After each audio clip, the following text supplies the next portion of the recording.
દેવ કોઈ પણ જગ્યાએ તમે રહેતા હોય, બંગલો હોય કે ફ્લેટ હોય કે છાપરું હોય, પણ ત્યાં વર્ષે વર્ષે નાગ પોચમના દિવસે તો હોવ નાગને આપતા જ હોય, પણ તમે એ તો મારા ભગવાને લખેલા કરાર કરેલા વચન છે કે ધરતીના નાગ તમને નાગ પોચમે એક શ્રીફળ આલશે, પણ તમે તમારા ભાવથી ને હરખથી અને તમારા હકથી તમે કદાચ 12 મહિને ઉકડીની થાળી તમારા દેવના નિવેદ કરો, એના પહેલા ઉકડીની થાળીને શ્રીફળ ચોખાનું નિવેદ જોગણી માતાને અને એક શ્રીફળ આટલું આલશો ને તો તમને એ ધરતીના દેવ નડશે નહીં, પણ જોડે ચરી પાડવી જરૂરી છે. ડોક્ટર બી કહેતા હોય કે દવા આલું દવા ખાજો પણ ચરી 100% પાડજો. દવા મહત્વની નહીં પણ ચરી મહત્વની છે. બરાબર? તમે ઉકળીની થાળી આલો અને નારિયેળ આલો, ચોખાનું નિવેદ આલો અને નારિયેળ આલો યોગણીને, પણ હોમે આટે ગુના પડશેટના પડસાયના પડતા હોય તો એ ગુનો નડે ના નડે? એટલે એ ચરી કહેવાય. ચરી પાડવી અને આ નિવેદ આપવું. તો ધીરે ધીરે ગમે જેવા ગુના હશે તો 1, 2, 3 વર્ષે બી તમારા દેવ એક દિવસે ગોગોની જોગણી એ શાંત થઈ જાય તો તમારા દેવ ઓટોમેટિક બોલતા થશે. જ્યાં સુધી તળિયાનું દેવ યતરાજ હોય ત્યાં સુધી તમારા દેવને બેહવાના દે, તમને શાંતિથી રહેવાના દે.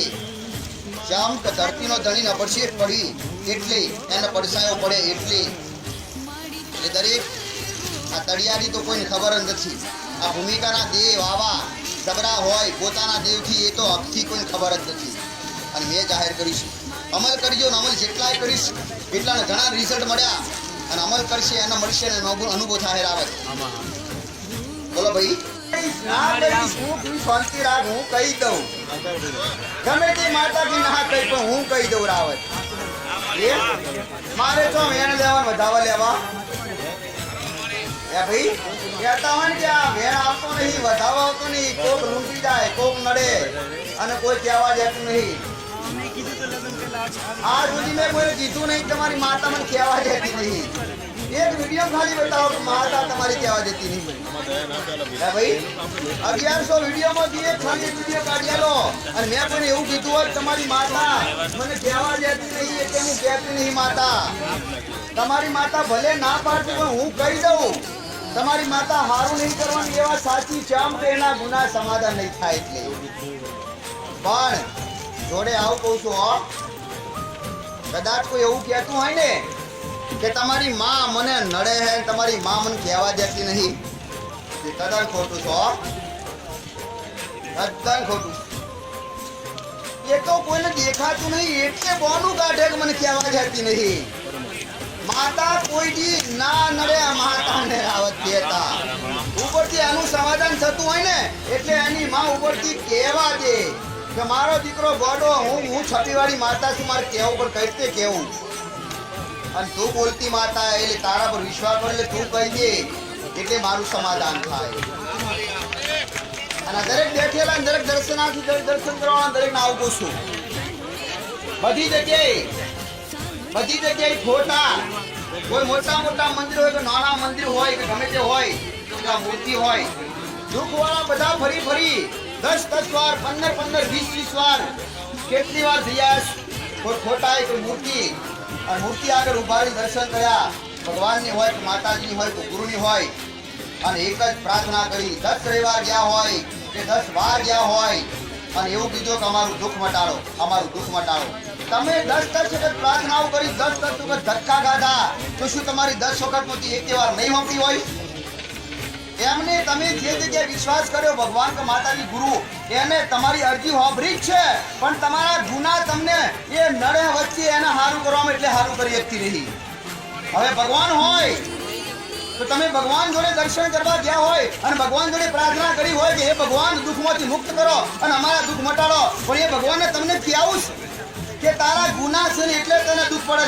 એ હું કઈ રીતે કહી શકું છું કે હું તો 26 મૂર્તિ છું એટલે તમારા દુઃખ મટ્યા નહીં. એટલે જો કદાચ તમારા દુઃખ બધી જગ્યાએ ફરી ફરીને તમે એક જ બોલ્યા છો કે દુઃખ મટાડજો અને કદાચ મમ્મી માતા ભગવાને મટાડી ના જાઓ ને તો હવે તમને એક ચાન્સ છે. તમને વિચાર થવો જોઈએ કે લાય મૂર્તિ વાળી માતા મૂર્તિ વાળો ભગવાન તો છબી બોલતી નહીં તો આ તો બોલતી માતા લાય પૂછી લો માં અમારા હું ગુના છબી આગળ બોલશો કે અમારા ગુના કયા ભગવાન તો એ નહીં બતાવે. મૂર્તિવાળી માતા ભગવાન નહીં બતાવે કે અમારા ગુના શું છે, તમે ગુના કરે નહીં બતાવે. પણ હું બોલતી માતા પૂછી લો સમસ્યા ગોડા દેવ નથી ધરતી મરી ગઈ.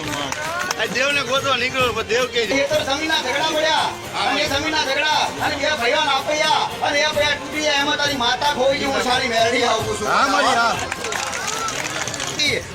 આજ ગોડા ખોઈની માતા તારી આસાની નહીં. આ ચીચી વરસ તારી માતા બોલી તારી માતા હોબરી ની પૂજારી. હા મારી હા હા ભાઈ સાચું મળી હા તારી માતા હોજી હોય તો નવા મઢમાં નહીં જૂના મઢમાં હોય છે તારા જૂના ગોમ. સાચું મારું સાચું તારા બપે ગોમ છો.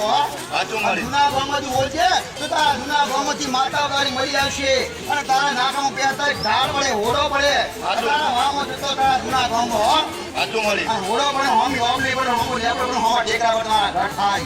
સાચું મળી અને ઈ પહેલા જેવા વાળા જો તમારી ભાષા જે કહેતા હોય એ પહેલાની બીજા નંબરના વાળામાં જતા ઘર કહેવાય. હા ભાઈ સાચું મળી તારી માતા તારો મઢ તારો હિયારો મઢ નવો બની ગયો. હા મળી બને ના બન્યો એ છતાંય માતા બોલતી નહીં. દાખલા વાડી જા ફૂટી જા ભૂવા ભોપા ધૂની જા પણ તારી મેરડી ના બોલી મુસાણી મેરડી. હા મળી હા અને ના બોલતી હોય ને મારી રસ્તે ચડાવ મળી ગયા એ અબોલા તૂટી જા ગુનો બન્યો ભયંકર. જે ગામમાં જાવ નતું જે ઘેર જાવ નતું એ ઘર જાન કોણી પીધા હા મળી અને લગ્ન પ્રસંગે મીઠા મોઢે અને મીઠા મોહનથાળ ખાધા રોડા. સાચું મળી એમાં તારી માતા ઉડી હતી અને એનાથી કદાચ તારી માતા કરતો કદાચ જબરી હોય શિકોતર માતા. ભાઈ સાચું મળી કોણે રાવણ સ્વામિનારાયણ ગઈડીન સેજાઈ માતા ગોળા કંસેના દાદાજી માતા હો અને એમાં એક બેન ત્રણ ચાર બોત હાથે ઘરમાં લાગે હો. સાચું મળી હાથ ઘર હાથા ખોટા હાથ ઘર કદાચ મને ઘરતા આવડતું હોય અને કદાચ રાવણ તારી મેરડી કરીને ખેતરમાં કદાચ એક રાવણ એમ હોમા સાયદર હોમા કદાચ હાઈવે ની બાજુ હોમા તલાવડી હોમી ખેતર. સાચું મળી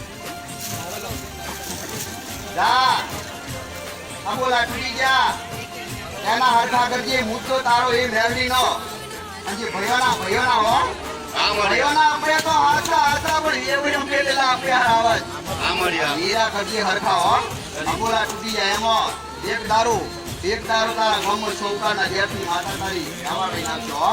સાચું મળી હા સાધનમાં આજ ની હરખાઈ ના આવી દાવત સાધનો હરખાઈ નહીં ધંધે હરખાઈ નહીં ઘરો હરખાઈ નહીં રૂપિયા ઘણા પણ પૈસા કોમના નહીં હો. હા મળી આજ મના હું કરવાના વડા બોલી જા મેરડી હવરી કરજે અને કદાચ હવરો વધારે કરે તો તારો થળાનો ગોગો હવરો કરજો હો. હા મળી હા અને એ ગોગો હવરો થાય ને ઓઠો ખોનકી બધાને કહું છું હો. બધાને તારા કુટુંબ ગોગાને અભિષેક પડે દારૂથી પાછો હો. હા મળી પાંચસો પાછા ભેડા થી હો. મારે ચોખ્ખું કહેવાય નહીં કોણ પીવે કોણ હો કોણ ખાય કોણ પીવે પણ એ ગોગા અભિષેક એમાં પડી અને એમાં થડાનો ગોગો તો હાથો પણ એમાં તમારો એક ગોગો નહીં બબે ગોગા હો. હા મળી બબે ગોગા એક તો ઘરમાં ફરતો ઈ ગોગો એટલે બધા આ વિચાર નીચું આવત બધા વિચાર આ તો અમારો ગોગો ફરે પણ એ રામ બધું ક્યાં કરે નંબર રામ મળી રામ એ ઘર લીધું અને એ ઘરમાં જ આત્મહત્યા કરી જેને સળગીને વળી ગયેલી ભાઈ એ ઘરમાંથી તકલીફો દુઃખો ચાલુ થાય અને એ દુઃખ ચાલુ થયા વેચ્યું તે છતાં સુખી તો ના જ. તો એ આત્મહત્યા કરેલી શિકોતર માતા જેનો ઉઠે બીજું નામે દુસડેલ કહેવાય. જેટલા રહ્યા એટલા દુઃખી અને તમારી પાસે ત્રીજા નંબરના તમે એ ઘરમાં ત્રીજા નંબરના પહેલા આગળ બે